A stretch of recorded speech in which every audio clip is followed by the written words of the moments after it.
Solved na ang backlog sa mga plaka ayon sa Department of Transportation o DOTR. Ayon kay DOTR Secretary Vince Dizon, may natitira na lamang 5 milyong mga plaka sa backlog na target ma-distribute sa mga district office ng Land Transportation Office o LTO sa buong bansa pagsapit ng Setyembre o Oktubre.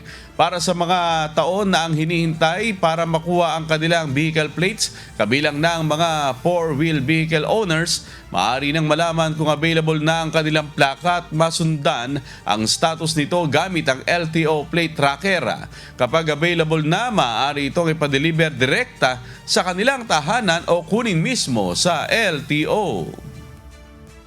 Ngayon pa lang natapos. So, in the next few months, sabi nga doon, in the next few months, dinidistribute na yan. It obviously takes some time to distribute, no? So ano to?